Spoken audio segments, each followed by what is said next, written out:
I believe sometimes he allows us to walk through things so that we can carry a banner of who he is into someone else's situation. For sure. And to be like Aaron and and hold their arms up even when they can't.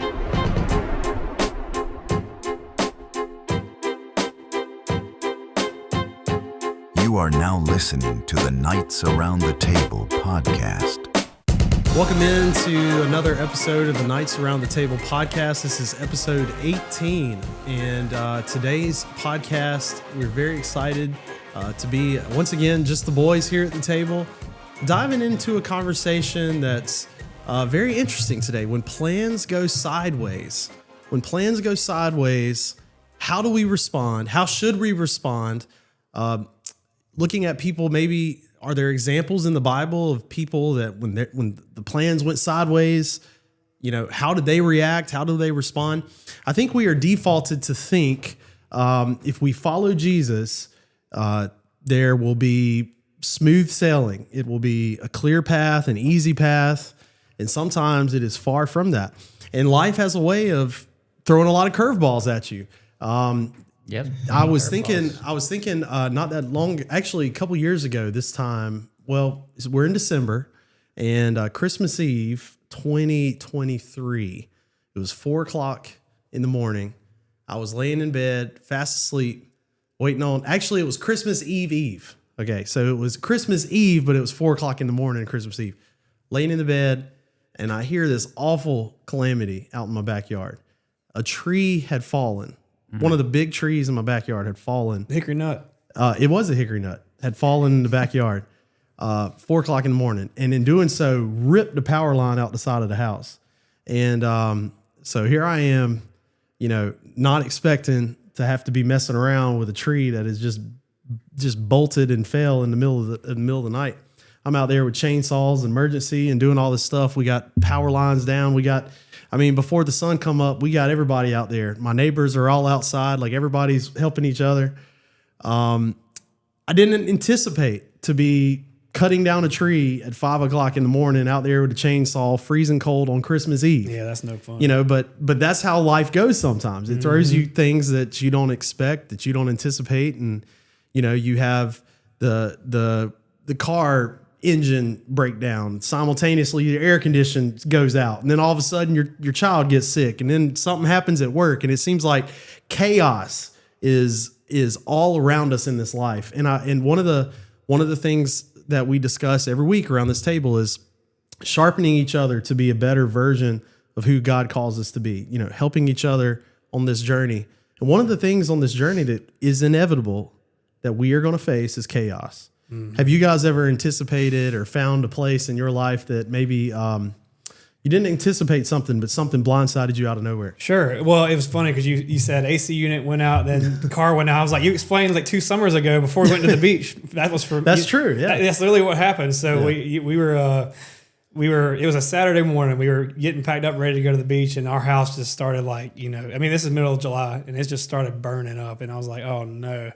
And I was like, man, I don't really want to leave my house, 100 and something degrees, for a whole entire week. And then I can't remember what happened, but there was something with my car went wrong too. And I can't remember if it was like a bad tire or whatever the thing was, but we were trying to pack up and leave. And so I called my parents. I'm like, look, we're probably going to be late down there today. It was just aggravating because, when you're in the middle of peak summer, peak chaos, peak work and all that, you're like ready to get away for a little bit, and the last thing you want is for something like that to come up. And so anyway, so we called them and they were like, yeah, we'll just get here when you get here. And so we figured out a solution to the car. Okay, we'll take this vehicle instead. So we ended up after fooling with it for a little bit, we left that one there. And then with the AC unit, honestly, that was a God thing because I was looking at it and I was like, what are the chances it could be the capacitor? Like if you know anything about it, that's like one of the easiest fixes you can do on AC units, a capacitor. So I was like, maybe it's that. And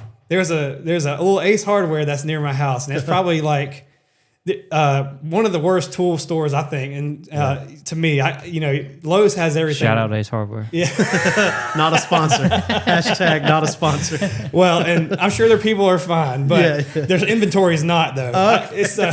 I go there. They usually don't have anything, but I go in there one day and I'm like, do y'all have a capacitor for a so-and-so? Oh, yeah, we got them right back here. I'm like, dude, that is amazing. So for real, shout out to Ace Hardware, because like they usually don't have anything, but that day they had a capacitor for an AC unit. So I was like, cool. So I went and picked it up and we replaced it. Anyway, long story short, we ended up being able to make it pretty good to the beach. But like, it's crazy how it ended up being just that. But like, that's first world problems, being delayed to go to the beach. But that's something, at least what I could bring to the table as far as a plan that went awry. Yeah, and it just all seems to happen sometimes at the most inconvenient of times. Yeah. There's never a convenient time for a capacitor to go out. Or anything for your car. I mean, your car always happens at an inconvenient time. But yeah, when we first got married, the opposite of that. So it was really cold. It was the middle of winter. I think it was probably about what highs were low 40s, upper 30s. And we had these 2 gas tanks that like propane tanks that had to be filled up because the house ran off, or the heater on the house ran off these. Well, one of the tanks ran the fireplace, gas logs, and the other one ran the furnace or the heater and all that. And we checked she was in charge of checking the gas, and then you have to call like a week ahead because they, I guess needed a week to get out there. So all of a sudden got home one day and it was really cold. Said, what's going on? Went and checked the propane tank. It was full. Said, So I said, did you check the other one that supplies all the gas for the heat? She said, what other tank? And I said, oh no. So we had to live a week in, and I got a picture of the thermostat inside the house. When I woke up that morning, it was like 40 degrees. Wow. So, and that was consistent. So we had a week of that. And that was, so you had to, they did have a wood burning fireplace in there. And we rented that home for like, I think, 2-3 weeks 6 months. It was at least 2 or 3 weeks. And then, but so you learn to build you a fire every morning when you woke up, and then as soon as you got home, build another fire. Like the frontiersman. Yeah, you got to get a little bit of that, and it was inconvenient. But it was, again, first world problems, because that's I guess that could be considered normal day-to-day life for a lot of other people. So yeah, it's just, again, we're very blessed, and the stuff that could drive you crazy and make you want to panic and lose everything. That's day-to-day life for everybody else. That's just a normal Tuesday. Yeah, that's true. Yeah, and obviously, aside from material things, I think we all probably have experienced a level of like things breaking or things being inconvenient, or like, oh man, I don't have this with me today. Like you said, first world problems. But obviously, there are real life things that happen too.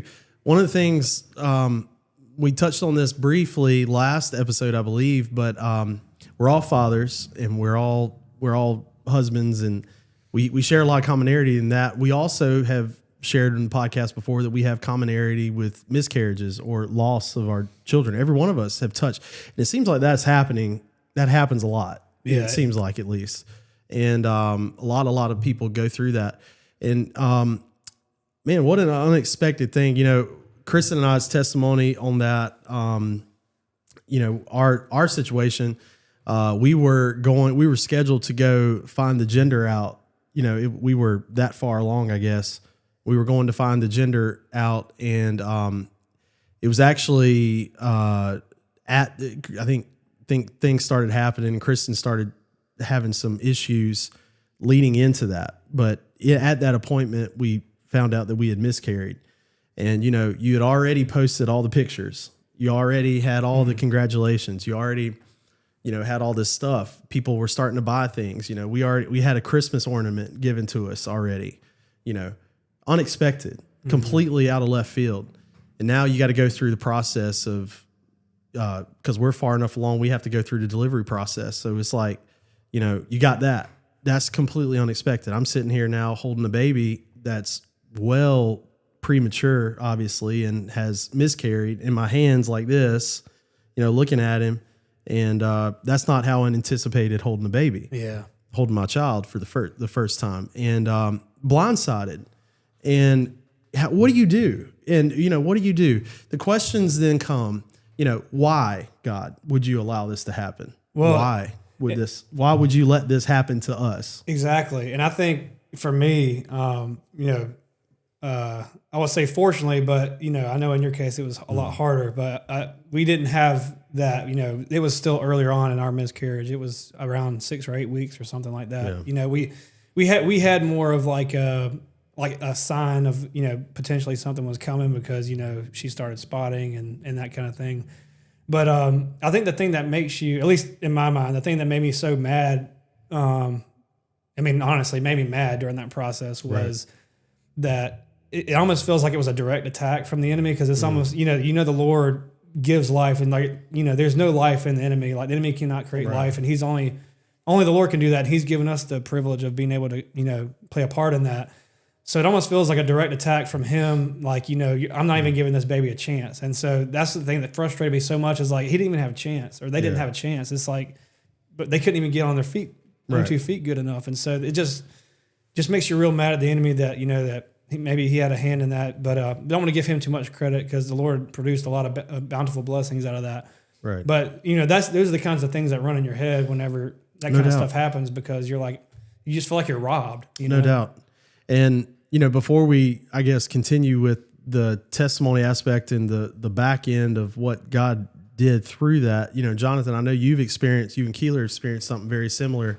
Yeah, we pretty much same story you just described. We were going to get our gender reveal, or our doctor's appointment was going to tell us the gender. So we had told everybody, family, friends, everybody, that we were going to do a gender reveal, I believe, that evening. So we go to the doctor's office, and I don't know if you've ever seen Marley and Me. Have you ever seen that movie? Yeah. And then they go to the same thing, and when the doctor... It wasn't the doctor, it's the nurse that takes the ultrasound, and then she just says, "I've got to go get something." The same thing happened with us. It was, and I could see there was no heartbeat. I could tell on the screen. Did you guys see what she was looking at when she left? I could, but that you didn't. I might as well register. Look at the stars. I couldn't make anything out of the picture, the ultrasounds.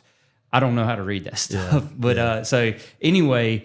We're looking at it, and she just gets real awkward. She wouldn't talk to us, wouldn't answer anything. Yeah. Says, "I'll be right back." Goes, gets the doctor, and he comes back in and explains everything. So the baby at this point was still alive, but he was saying the complications were, basically catastrophic. Not gonna make it. They're pretty much saying you're just gonna have to carry the baby until it, life leaves it. Yeah. Then you're gonna have to do a stillbirth. Basically describing the worst case scenario, every ounce of it. So then, and it's another thing, like if you have a death in your family or something's coming up, when they die, you can bury it. The person, you can bury it. You can have a funeral service. You can deal with it, and then you process it, and you can begin to recover and move on. It's a whole another thing when you got to wait like another. 5-6 weeks for the process to happen. And it's something that is going to happen. And that was by far, out of everything in my life, that was the worst thing. So then get through that, we immediately canceled the gender reveal that night. And then everybody knew what was going on. So wasn't a lot of... nobody wanted to talk to you about it. Yeah. And you didn't want to talk to anybody. Right. But so we got through that. That was, y'all experienced the same thing. No matter what portion of it you go through is devastating. And you just don't want to ever experience that. But then at the same time, you were talking about, you don't know, it seems like a lot more of the stuff is happening. I don't know that it is. I haven't looked at the statistics or anything. But until you get in that community and you start talking to people, you realize there's so many people this thing's happened to. Because when you're going through it, you're like, how could anyone ever relate or understand what I'm going through? And then you get, I found out y'all had the same thing. Y'all, I don't know if yours is the same time. It was pretty close to the same time frame. I think you were a little bit in front of us. So then you start understanding these people have gone through it, and you in a way can get strength from them. Because if these people, even if you don't talk to them, you look at, if you look at Zach's life, Zach looks like he's from the outside. You look like you got it going on. Like you got your life together, everything around you, you're managing. Your life isn't falling apart. So you're like, if Zack can do that, I can do that too. It is possible that is able to overcome and manage this. So even if I don't ever talk to you about it, just the little beacon of light that you have, and so you got to always think about that. And then you can look at other people. Like we looked at all the people around there, and then on top of that, you get the people who don't even get the opportunity to get that far along. There's a lot of people out there who they would love to have children of their own, but they're unable to for whatever reason, like Abraham and Sarah. Until God, put that baby in her, they were unable to, and that's as equally as difficult situation in my opinion, and well, and it put me in a weird place too, because you think as a husband we're supposed to be like the protectors and the guardians, and whenever something like that happens, you have, the whole pregnancy really, but you have zero control. You just have no control over that. And it's like, whenever you feel like that control's slipping away a little bit, you're like, what am I supposed to do? Hopeless. And obviously it's harder on the woman, but it was hard on me too. And, seeing my wife go through it and seeing her dealing with the things, she would question, like, what did I do wrong? Like, did I eat something? Did I do something too hard, like exercise too hard? What was it? And it was just nothing. You just can't control it. That's right. And it's. I'm glad you mentioned that. You kind of felt helpless because we do, and a lot of times when the chaos goes off in our life and things hit the fan, and it's out of our control, and that is the most frustrating and helpless places to be in, because you can't dictate the next chapter. You don't know what's going to happen next. For Kristen and I, it blindsided us. It's like Jonathan and Keeler's story. We were anticipating we'd be revealing a gender. We had all these plans. We had all this stuff. Now everything is just completely out the window. So it's like, what do you do? How do you carry on? How do you respond? And immediately, your default, like I say, is why, God, would you allow this? Especially when you look around and there's people that don't want babies. They could care less if their baby lives or dies, and it seems like those guys never have a problem. They just have babies left and right. Like and it's like, why would you? That's what happens a lot of times in our mind as humans. We immediately start questioning why. And I didn't have answers. I didn't know what to say. I'm a pastor, you know what I'm saying? And my faith right now is being tested. Not that I necessarily am wanting to walk away from faith altogether, but we come to church, we sing about, a powerful God, a God that heals, a God that loves, a God that can do all things. And then it's like, when this happens, it feels like there's silence on the other end of the line. You know what I'm saying? I'm trying to call. I'm like, what's going on? And it's like nothing. And it does. It shakes you to your core. Every month, of course, would go by, and Kristen just was in a horrible place of depression. And, there's nothing I could really do. I would do my best to comfort her, but she would go out and, be doing things, trying to pray and press in a little bit. But, every month that goes by, you're hoping for another opportunity to be pregnant. Years go by. Every month, not pregnant. And it's just every month is like another reminder of, it's just, you haven't got an answer yet. It's like salt in the wound. Yeah. And so we started exploring options. We went to a doctor, and they're like, basically based on, Kristen had some complications. I had, I guess, whatever it is, it's like, babies aren't going to probably be, a natural thing in your future. So we started exploring, looking at other alternatives. Okay, they have the different helps that you can get and things like that. We started weighing it all out, and we had just kind of like a peace that settled over Kristen. And I think it was shortly after, it was like we got pregnant on our own. And I remember she brought me the pregnancy test that she took. And, I I immediately, I had, you know, you would almost think there would be like a fear about it. Like, you know, we're going to lose this one too, almost like I'm worried about that. But she brought it to us, and like we were in the kitchen, standing in the kitchen of our old house. And right there, we just prayed and was like, Lord, we give you this child. It's out of our hands. It's out of our control. We surrendered its control to you. We trust it with you. And ultimately, it was a smooth process. We were on pins and needles the whole time.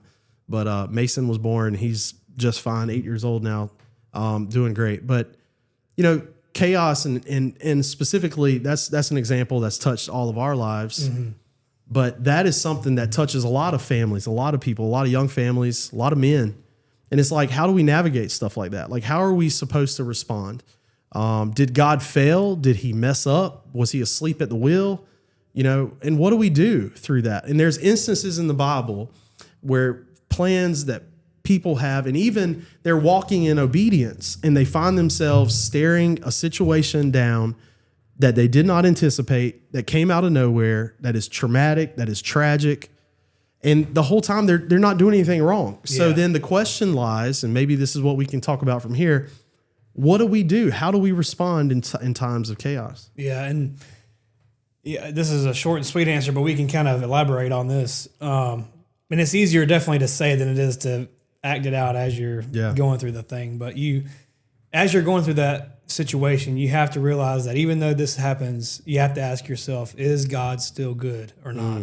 Is he still good enough for you? If you didn't have any of the things that you had, the house, the car, the wife, the family, the whatever, is God enough? And these are things I think we have to ask. And, you know, the verse there in Romans talks about, we know that all things work together for the good of those who love him. And that doesn't necessarily mean our good per se, but it means, you know, his ultimate purpose is his good and his glory. You know, it's interesting. Just in saying that, I'm thinking that as part of the Passover, the Jewish Passover, they have this part of the meal that they do is called the Dayenu. And if you've seen The Chosen, they kind of say this little, it's almost like a poem, but they go through the poem. They basically say, if you would have basically delivered us from this, but not from this, it would have been good enough. And then they'll go to another line and they say, you know, if you would have done this, but not done that, it would have been, you still would have been good enough. So I think that's kind of a place. It takes a lot of humility, I think, and it takes a lot of self-denial and basically almost depression of your feelings, if that makes sense. Not being in a depressed state, but suppression of some of the bad things that want to come to your head about how he's not good. It takes a lot of that to realize that he is still good through these situations. I saw this at work one day. This one of the I don't even remember who they were, but one of these guys was coming up to another, like one of the bosses, and they were very upset. So it was kind of a hostile back and forth. And the guy told the boss, he said, you're not gonna disrespect me like that and do something. And the guy who was yelling at the boss was not necessarily, he could have been let go at any moment, and he wouldn't have necessarily, or he'd been easy to replace. Yeah. So boss looked at, he never lost his cool, never lost his temper, and he just calmly said, well, who are you? And basically asking, why do you not get to be disrespected? And and that stuck with me. You know, to this day, I still think about that. Anytime I think that I don't deserve this, or anything comes across, my life that I feel like is not pleasant. Right. And so you look back at what you're talking about to kind of break this down. I look at a little bit more in depth. So when the Adam and Eve left the garden and sin was introduced into the world. So I don't look at God as dictating the life like a puppet, picking up, making sure everything. And when he says, why would you allow this to happen? It's not that he allowed it to happen. Well, it's a sovereignty thing. Yeah. He just isn't micromanaging it. He had an earth to revolve and spin and give everyone free will. Free will was chosen. There's a consequence. Sin is now in there. So you have pain. And, if you stub your toe, it's going to hurt now. Right. Yeah. If something happens. So, and he's not, running interference for every little thing of you. He's letting, it work out, and you choose to obey him or not. And then you look at every other person in this world. we're very sheltered as a nation and very blessed.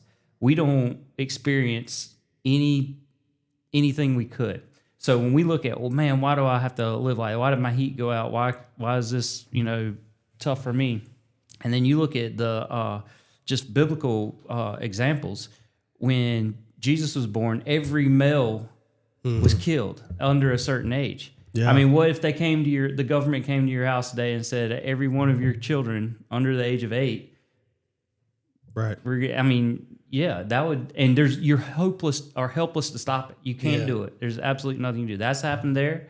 That happened when Moses was born. Right. Same thing. Yep. And if that to me would trump any situation. Mm-hmm. And there's many examples like that even today that we were talking about the people in was it Nigeria that they're killing Christians, and that's just one place that is noted right now, but that goes on. Well, when you say that, it kind of reminds me of we were talking about before we went live, but the story of Job, and how faithful Job was, and of course he had the friends that came to him and all these circumstances that happened. And and then after his friends start feeding him all this, this stuff like you didn't deserve this, you've been a pretty good guy and all this stuff. He starts thinking in his head like, why did this stuff happen? But then to your point, he kind of questions God and he's like, well, why did this stuff happen? And then he responds kind of like you said, like, well, who are you? Yeah, exactly. Who are you to question my ways and my authority and my goodness and exactly so on and so forth. And Job's an excellent book when you're going through hard times to read and kind of get a clarity, inspiration, maybe to see that, maybe the bigger picture. But when you're going through stuff and you're like, man, why do I have to go through this? And woe is me. And that's a natural instinct. Because when nobody enjoys going through difficult times and you kind of want to understand why. So that's your first instinct is go, why me? Why is this happening to me? What did I do? Or who's doing this to me? But then you look back, well, who am I that I should not have to go through anything? If you look around and see everyone else in the world and the difficulties that are abundant throughout the world, why should you not experience anything? And why should God just like put this hedge around you where you live in this little bubble? Right. And then if you are obeying God, walking with God, close to God, and then the devil's going to try extra hard to get to you. And if having everything, you have a utopia, you're rich, you're healthy, your family is living the same way, and you're still obeying and loving God, then there's no way for the devil to get to that. So then he's going to attack you like he attacked Job. Yeah. And then he's going to try to get you to turn on God, cuss God, or curse God, whatever they said Job. And then if you don't do that, then you're, I wouldn't say infallible, but that's the goal. That's what you want to be, no matter what. Yeah, and that's such a good point because all I'm thinking about right now is when people they first start coming to church, and let's just say they receive they receive salvation and they know Jesus Christ is their Savior. They're on cloud 9, right?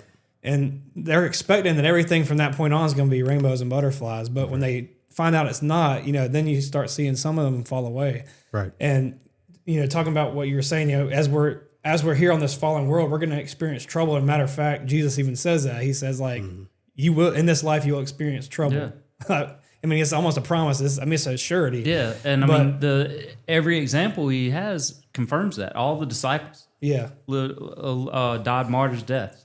Right. So it's not something you can escape. Now, the amount you can experience or whatever, and a lot of that is also, we don't want to say that you're just destined for misery your entire life. You're not. And everything in a physical world or a secular world, that you have consequences for your decisions too. So if you go to college, like you invested, worked hard, do that, you're going to more than likely have a comfortable life and a respectable life. If you want something, you will be able to get it within reason. You're probably not going to buy a private jet anytime soon, but you know what I'm saying. You're going to be successful. And then if you don't, you make terrible decisions, then you're just going to further down the wrong road, and it's going to be like a snowball. So there is that also on top of the spiritual aspect of it. But it's life is going to be filled with peaks and valleys, and you're never going to. But that is an interesting point too. And our pastor and Zack, y'all do a wonderful job with the when at the end of every service, you give people to come down there and receive Jesus or whatever form of salvation they're looking for, whether it's to renew their life or accept Jesus for the first time, and then the healing. If you want to have healing. And I think y'all do a pretty good job on clarifying that this isn't like, we're going to fix all your problems and you don't have to answer for anything or take steps to correct anything that you've had before. But you are right. In the church itself, there's this stigmatism that Jesus is just going to fix all your issues. Right. And there's nothing wrong. And that's not... That's what eternity's for. Yeah, that is eternity. Yeah. Oh, sorry. Go ahead. Yeah, I got a thought. Go ahead. Finish what yours there. Well, I was just basically saying, what we signed up for was not to be wiped clean now. It's to be wiped clean later. And that's good. And because faith, what we signed up for is faith, having faith in Christ, right? And faith is, just like it says in the Word, it's the assurance of things hoped for, right? And so whenever we go through these trials, unlike someone who doesn't have Christ, your hope is kind of depleted. Like there's nothing to put your hope in. Maybe in the next baby that comes around, or the next bonus that comes your way, or the next job opportunity you have. But the faith that we have and the assurance that we have is a hope that lasts forever.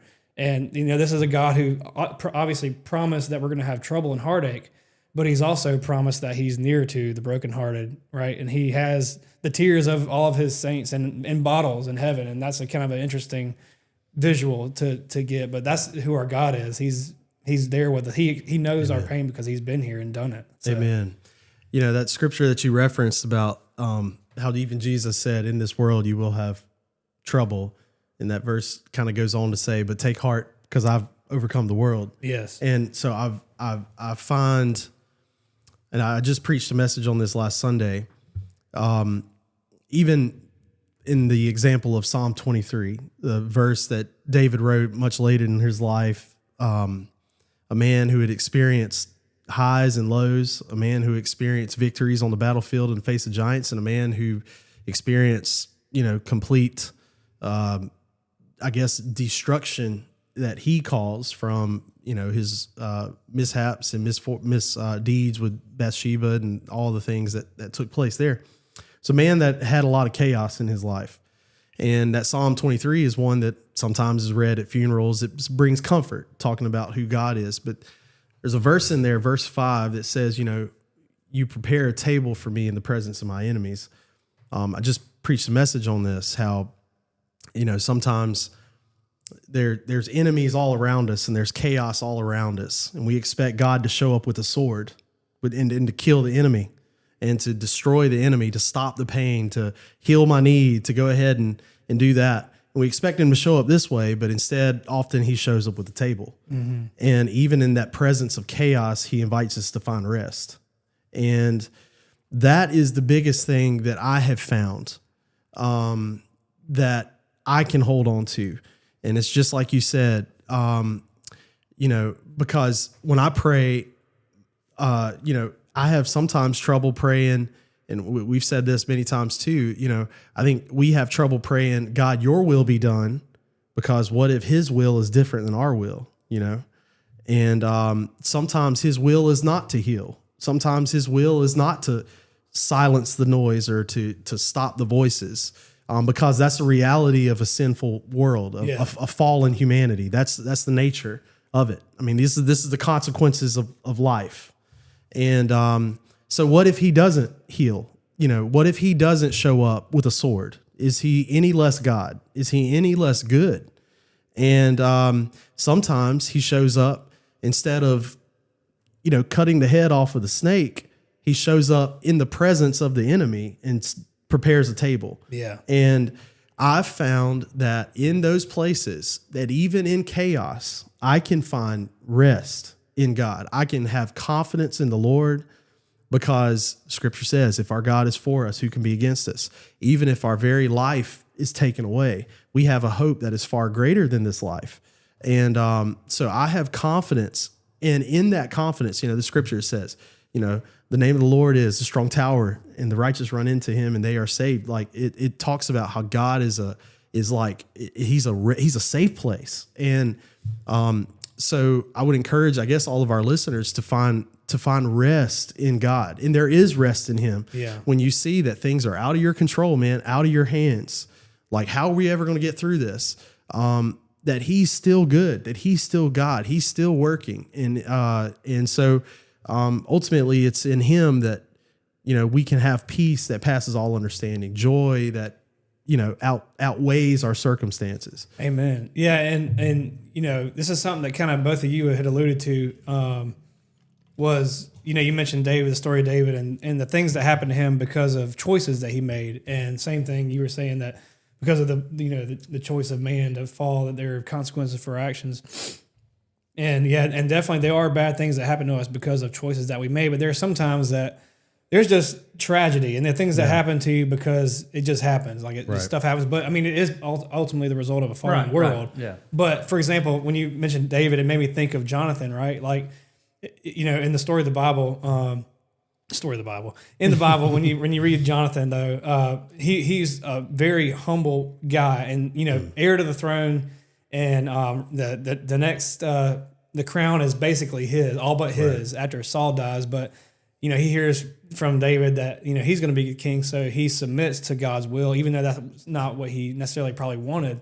He submits to God's will anyway, and he is a faithful friend to David. And then what do you see after Jonathan dies? He dies in war.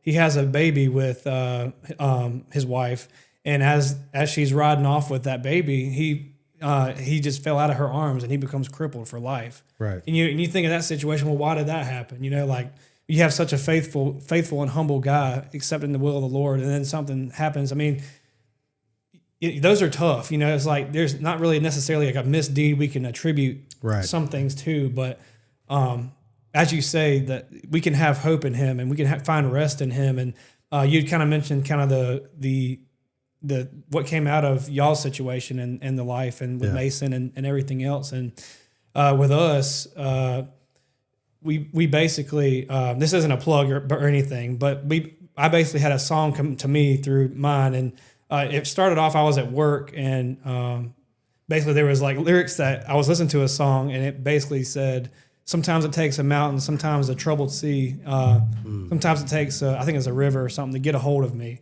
And I when I heard this song in my office, I just was like, started weeping, and I was just like, man, I was like, maybe my eyes have been focused on the wrong thing. I've been focusing too much on this plane and not this plane, Right. And so when I heard that song, the song that came to me basically just talked about having, even though things don't go my way, like, I'm still going to choose to have faith in you anyway. Right. Wow. And but it wasn't long after that. It was actually interesting because the whole time the first pregnancy was going on.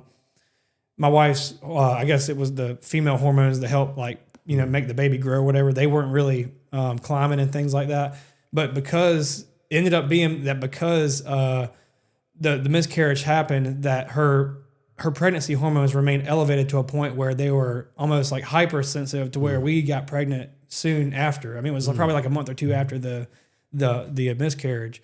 And it was almost like, it reminds me of the verse, with Joseph, and he says, like, what the evil meant, or the enemy meant for evil, you intended for good. And so, we can have faith and assurance that our first child is in heaven in the arms of Christ. But, in that, we were able to get pregnant really quickly the second time. Right. And I know that not everybody has that opportunity, but that's just how the Lord showed up in our situation. That's awesome. And the testimony, it's that scripture that you mentioned, what the enemy meant for evil.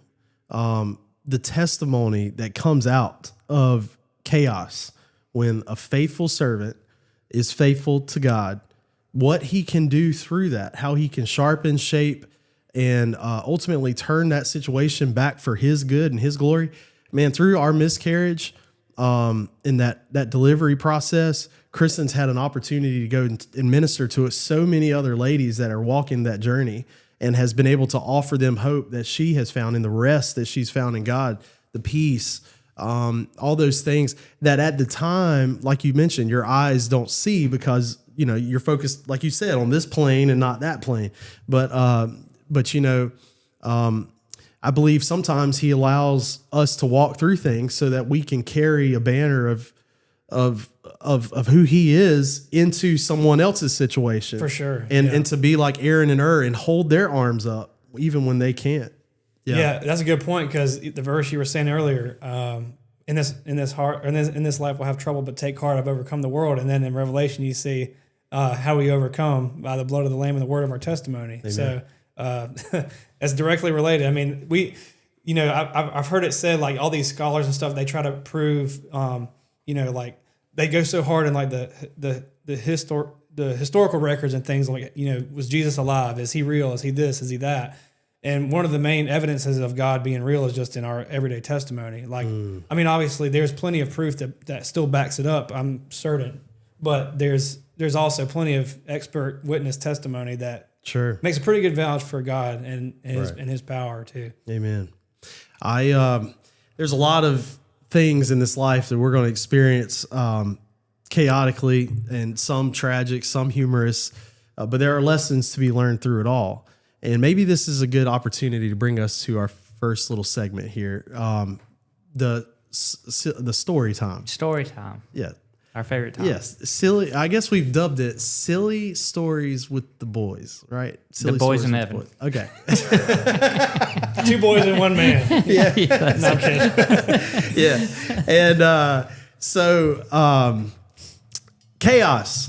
When things go sideways, boy, we got a lifetime of stories of things that did not go to plan. And I tell you what, you gotta be good at tucking and rolling. You gotta be good at adjusting. Be quicker than that. Yeah, that's right. You gotta be quick. Let's see. I got one. I got a story. Do you guys have one, or I might have one. Okay. Yeah. All right. I'll start. So we've had a lot of different stories shared about Fire and Ice or Accelerant, a lot of these youth trips. A lot of my youth tenure, my youth pastor tenure, as I go up there, every year we have a story. Every trip we take as a church or as a youth group, there's a story. From Accelerant. Yeah. Okay. There's always a story. One of the stories that didn't go to plan actually happened on one of my last runs to Accelerant. Before youth pastor? Yeah, before I became executive pastor. So I was. You were youth pastor. Yeah. Okay. This was like 21, 22, something like that. So it's not too far ago. Yeah. So we all have we have these little mini buses. I pull a trailer on mine. We have all our youth. We have vehicles that follow. We have to use our GPSs. We've been up there every year, but it seems like every year we come in a different way. Anyway, so I'm following my GPS out. We're leaving. There's snow on the ground, and one of the roads that it takes us on, I guess, is like a shortcut. And we did not realize that what we were getting into, but it turns us down this little road, and we start off in the road. This is not a main road, so there's not a lot of cars on it. And the road is pretty icy. So we start going down the hill, and we go real slow because like there's black ice, like we are sliding as we're going down the hill, and there's really nowhere to turn around, and we're kind of stuck. So we just got to commit and keep going. And it's only like a little, 1/8 of a mile and you get up here on this main road. Well, as we keep going further and further down this road, we notice that it's getting more and more difficult. Like the traction is getting less and less, and we're going down the mountain. So we're holding the brakes, and these buses, with our brakes mashed, are like sliding down the road. And so around this one curve, and once you're in. I mean, you're locked. And it's like, we got to go. I mean, what do we do here? I mean, there's nowhere to turn around. We're going to keep mushing this thing along. We go around this corner and down this embankment. There is a truck that we see that has slid off the mountain and is in the woods. Oh no! It's a red pickup truck, and it's got its lights on, so we can see its like lights. Like headlights is pointing towards you. Tail lights. Oh. And they wasn't flashing, were they? No, the guy's standing outside of his truck. Well, we see that, and we immediately stop, and he's waving his arms, everything. Don't come down here. So now I'm thinking, what are we going to do? Because I got this trailer. And we got a train of we got like 4 vehicles. Like, how are we supposed to get out of here? There's guardrails on either side. Are we supposed to just like put it in reverse and back up this thing? You can't. Yeah, about to say, yeah. So we're sitting there, and we get out the buses, and we have a huddle session up there, and all the guys, we're like, what do we do? All of them are like, what do we do? So I start coming up with this plan. All right, I think this is what we're gonna do. Well, we look, and here comes now a motor coach. No. A motor coach from another church, and about 6 vehicles behind the motor coach. Oh, no. And they too are following the same GPS that we're following. So we immediately, I'm like, stop that motor coach. We got to get that motor coach stopped. So I'm like, all right, you run to the end of this road and you stop every vehicle from coming into this road. We cannot have any other vehicles in here. So we got all these cars that are in here now, and we got to figure out how to get ourselves out. There's one driveway that goes up the mountain like that. So we come up with this plan. We get all the cars up the mountain that came in behind the motor coach. Well, we get ourselves positioned in such a way. We got to get this motor coach out. Well, this other youth group's from North Carolina, and it's this young youth pastor. He could be a youth himself. I mean, he's this young dude. He gets out and he's like, how are we going to do this? And I was like, man, so first thing we need to do, we need to get everybody off your bus. Because this road is like off camber a little bit. So if it starts to slip, what you don't want is a bus full of 50 people just going off the mountain. I was like, get everybody off the bus and go get them up there on top of the hill, and we'll try to get this bus out. And the bus driver backed that thing up that little driveway, and he started up the hill, and he had it in the low gear, the granny gear. And started going and hit that black ice, and that bus started shifting like this right here, going off the side of the mountain. So what do? I do that right there. Huh? Grab on. I'm pushing this motor coach, and in hindsight, everybody was laughing at me because they're like, "You look like a doofus, like you thought you were Superman. This bus is sliding, and you're gonna run up there and like." That's immediately what I thought of. I thought of you hanging off the side of the cliff with your cape and just like pushing the bus back. Well, I didn't know what I was like. I gotta stop the sliding, and sure enough, about like 8 other people ran up there, 8 other men, and we all were like had our hands on this thing, and we stopped. I guess the momentum. But that little bus, the guy left it in gear, and it wasn't moving, but the tires would spin, it'd melt the ice, and he'd move up a foot. And then it'd spin a little bit, melt the ice, and move up a foot. And we did that thing all the way up that hill and got that thing out of there. And what? And then, of course, we had to do something very similar to ours and to get ours out. But we got everybody out. At the meantime, I had no idea and I got all my youth off the bus and the youth leaders, and they were standing with the youth group from North Carolina. Apparently, an SOS had gone out. This was on a Sunday morning. Okay, so our church service was going on. One of our youth leaders called their dad or texted their dad during our service what was going on. Word got to some of our security team in the choir. Now we have people GPSing where we are to send help, the helicopters, whatever. So now we have this whole operation. People back home trying to get us out. People up there trying to work it out.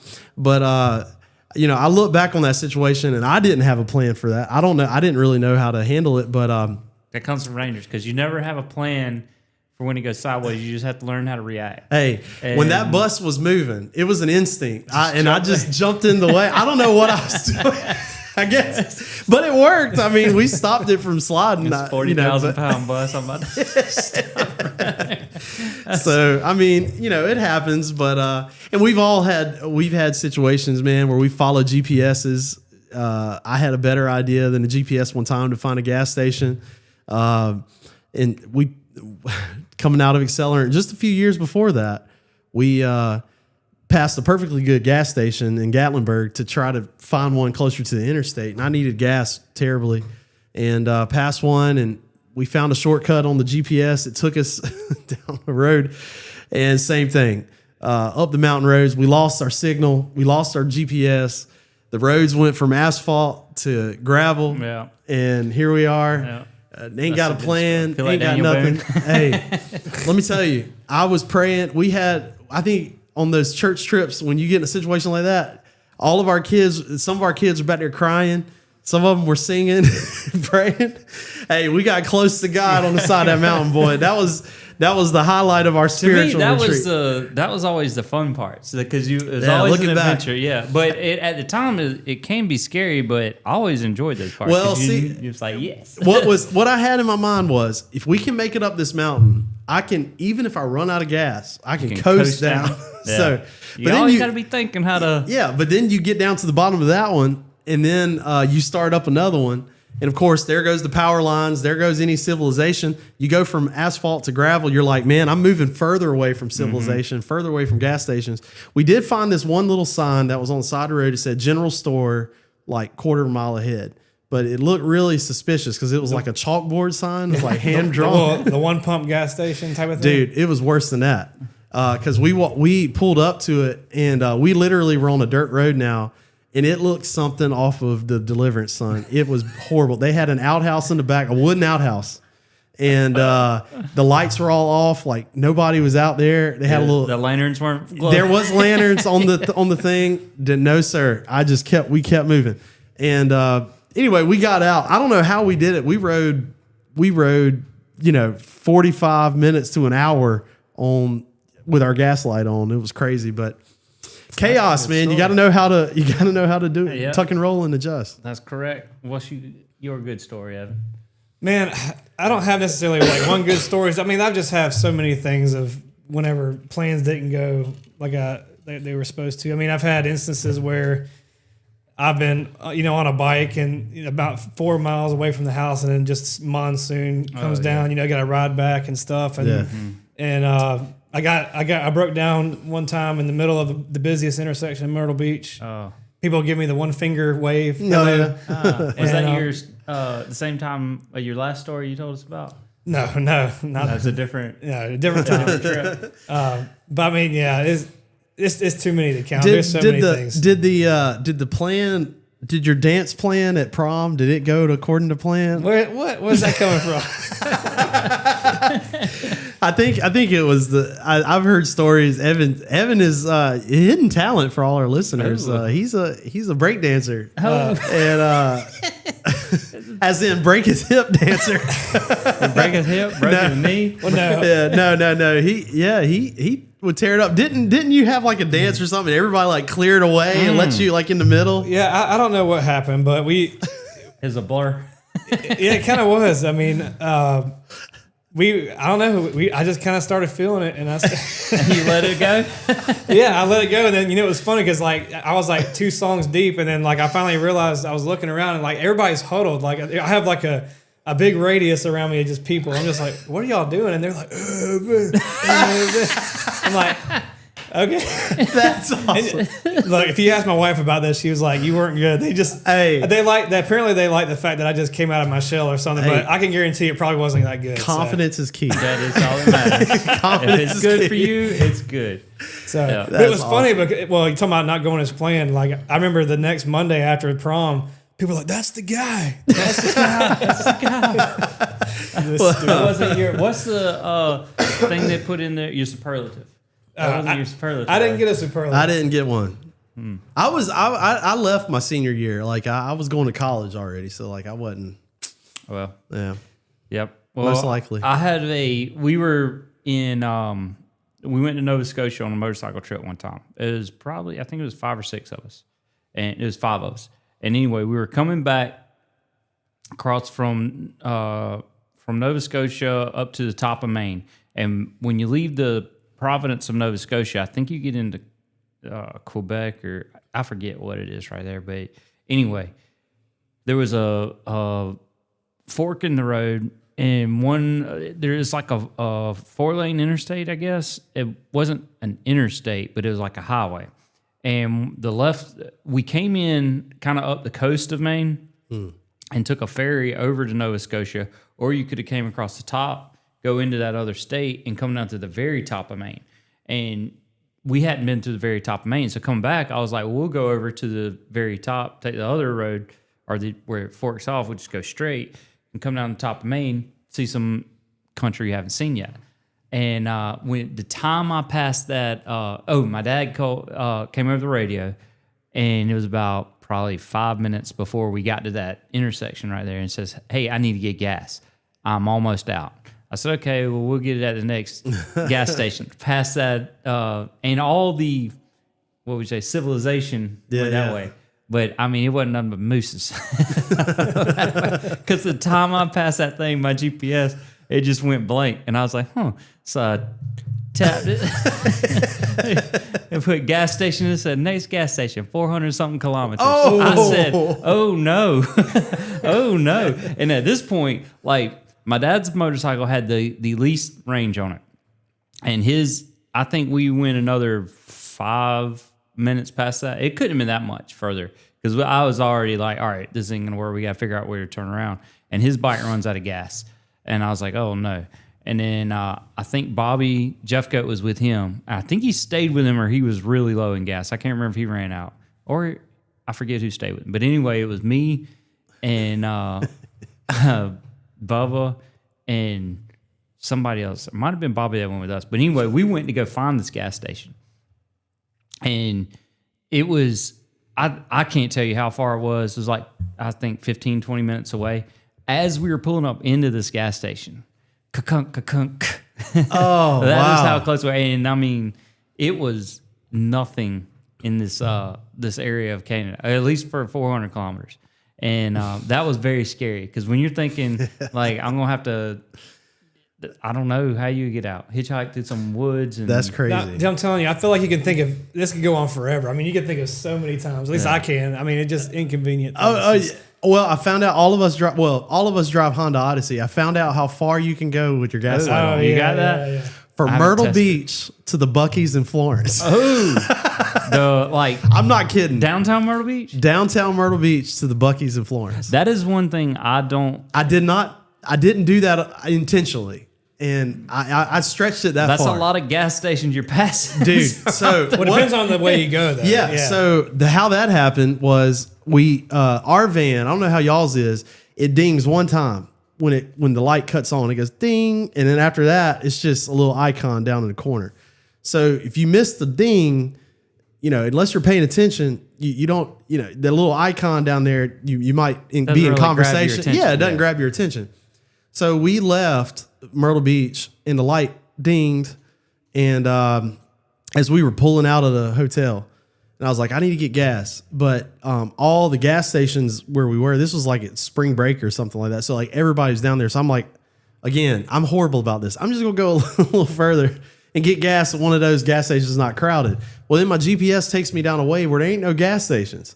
And so I'm just keeping on riding. I'm like, all right, the next gas station I pass and we'll pull in. And there's not one. There's just not. And it just keeps going. It keeps going. It keeps going. And so anyway, we get all the way out there. And the Buc-ee's in Florence, I'm just like, I wonder, of course. And then as I get closer to Buc-ee's, I'm like, I want to go to Buc-ee's. I wonder if I can make it to Buc-ee's. So I'm sitting there like having in my mind, all right, we're getting there. We're getting excited about But Buc-ee's. the closer we get, my car starts telling me like, you got 5 miles and you're done. And so Kristen's asleep. The kids are watching TV and I'm up in the front seat close to the Lord in prayer. Rolling the dice. Yeah. Oh, I'm gambling hard and just banking on the fact that I can make it. And sure enough, I pull into Buc-ee's and there is a red alarm that your dash lights up red when you're out of gas.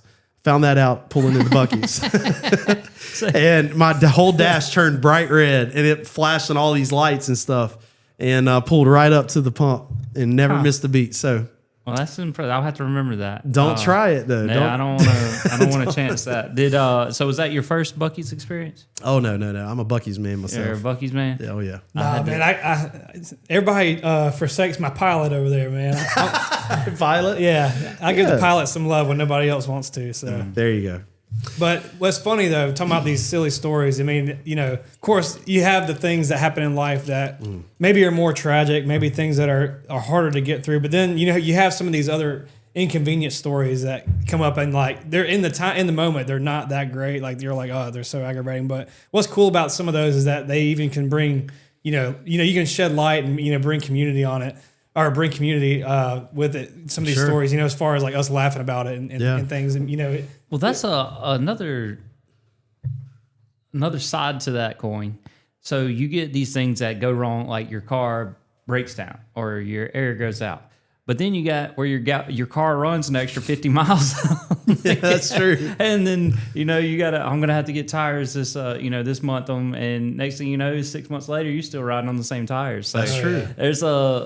Those are easy to overlook and not be as thankful for. But when it goes sideways, then you're like, well, woe is me. Where are you, God? Why am I not being taken care of? So if you were to look at that, I mean, you would probably... Where you overlook the blessing. Yeah. And only see the attack or the, the thing. That, and just looking back and how, like, you can almost see, in the moment where you were probably being a little extra about it. Like it probably wasn't that big of a deal. You can, you can make fun of it. You can almost laugh about it later. And so, planning on, or talking about things, not going as expected. Yeah. Unfortunately, this podcast does have to end at some point. So, so things do go sideways sometimes. So we have to end, folks. But we do. But thanks for being with us. As always, we encourage you to stay sharp, and we appreciate you listening to us like always. And just hope you join us next time.